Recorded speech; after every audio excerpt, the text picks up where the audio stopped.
Is everything sorted at the ribs? Affirmative, sir. All squared away. Copy that. Now, make your way back and keep this untouched.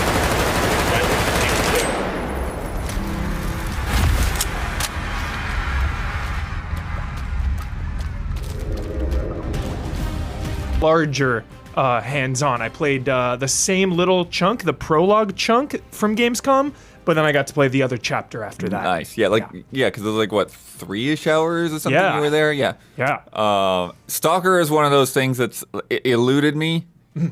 This, like, literally may be, like, the longest wishlisted thing I have on Steam. Because, like, as soon as I was, like, first, like, getting back into PC gaming. Yeah. And, you know, thinking about, like, okay, what are all the things I need to play? And it's like, okay, I gotta, you know, I'll play Witcher and I'll play Half-Life. And, like, and I put Stalker on that list. And, like, I never got around to Stalker. And now they're doing re-releases and they're finally doing Stalker 2. Yes. But, yeah, tell us about what this is like. I played some Metro. Yeah, so Metro, the difference with Metro and Stalker is a little more slower paced, tactical, a little more survival-y. Metroid leans a little bit more to the action side. But I highly recommend this documentary that the team released. When I went to the event, they showed us a little bit of this documentary. Yeah, it's a full 90-minute movie, so just be ready. Yes, this is a Ukrainian team that making this game first dealt with COVID and then a full-on invasion. And this documentary not only shows like the history of this franchise a little bit and how important Stalker 1 was, but just how constantly being like, oh, sorry, we're having a delay. And it's like, you have like literal bombs dropping. Yeah. It's like, we can understand a delay just now and then. Yeah. Wild, for sure. But to the game, played the demo again from Gamescom. You can check out that Gamescom coverage as well. I talked about it there. But Stalker is a challenging game. It's intense. There are waypoints and stuff. Basically, the premise is, you know, this zone around Chernobyl and the surrounding areas, heavily irradiated. There's, you know, monsters and different things roaming around. So it's kind of this like post-apocalyptic vibe. And it starts out with your character, you know, talking about how this weird artifact kind of like destroyed their house. And now they're going into this zone to kind of figure out what the device is and basically just do research. Is kind of the early premise of the game is figuring things out, doing research. You know, you'll find this device that you have to take to different spots to, you know, get different weather patterns and whatnot. So there's just a lot of exploration early on, and anytime an enemy pops up, blood, it is life or death. It is intense because there are human enemies that will just shoot at you and take you out real quick. Like, died a lot in this game for sure. Even in this demo, I died like 7, 8, 9 times. And there are also the monsters.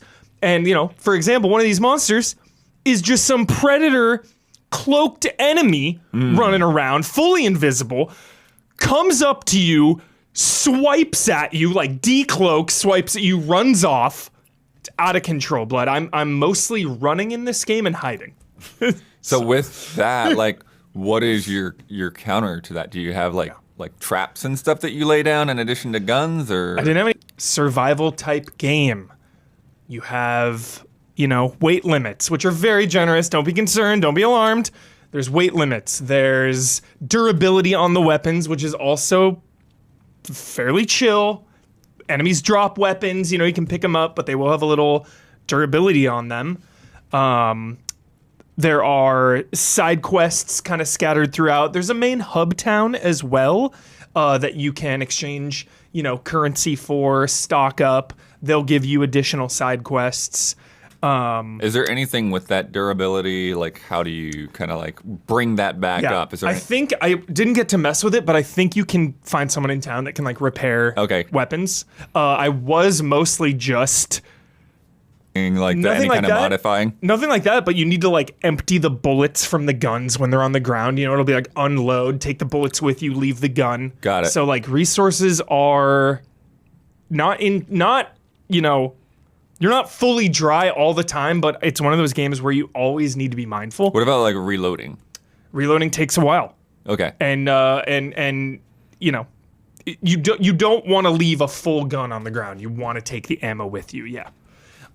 There's different armors you can get. I didn't really find that many. That stuff's pretty rare too.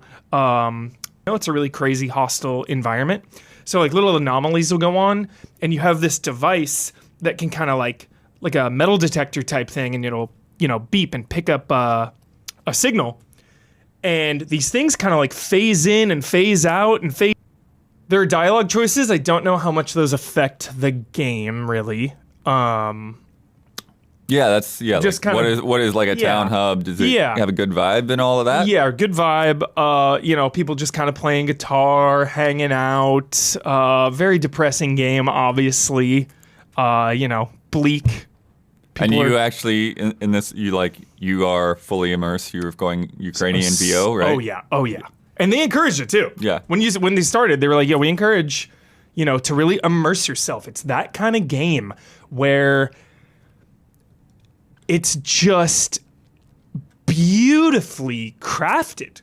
Like, it's a game where, you know, I love that feeling in a game. I mean, it's even harder at a preview, and I still got the feeling of about like 20 different things. You're thinking about, wow, this game is gorgeous. Wow, this place is really dangerous. Wow, I'm gonna go explore over there to like find some ammo, find supplies.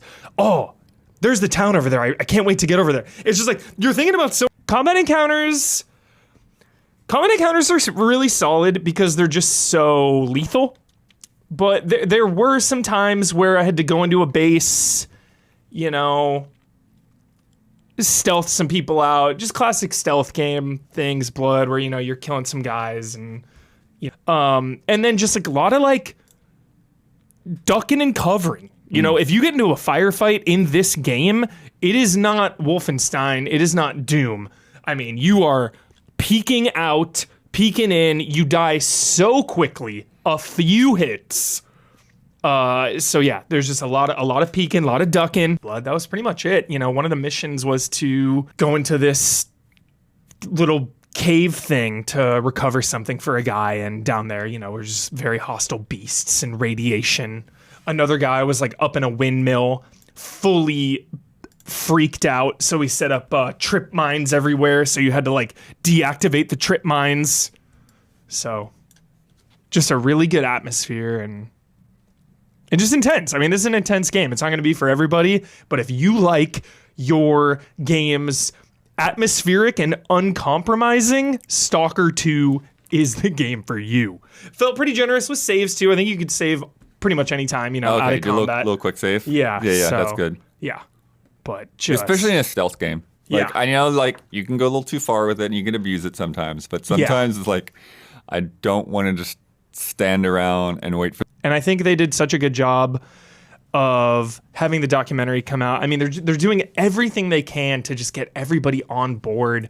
The documentary came out. This game has been re-released on Game Pass even. Yeah. Well, I mean, they're bringing that trilogy to like Switch even. Yeah. It's like, yeah. Everywhere. So, and I think even if you haven't played the original, because it is coming in with the lore of the Stalkers, you know, it's like this group of intense, you know, soldier type characters. So that'll all come as you go. I think you could easily hop in, no problem. Sick. And you know I'm a stickler for that stuff. And I really think you can just jump right in. Sick. Yeah. Yeah, so that is out on PC and Xbox on November 20th. And it is on Game Pass day one. Boom. So there you go.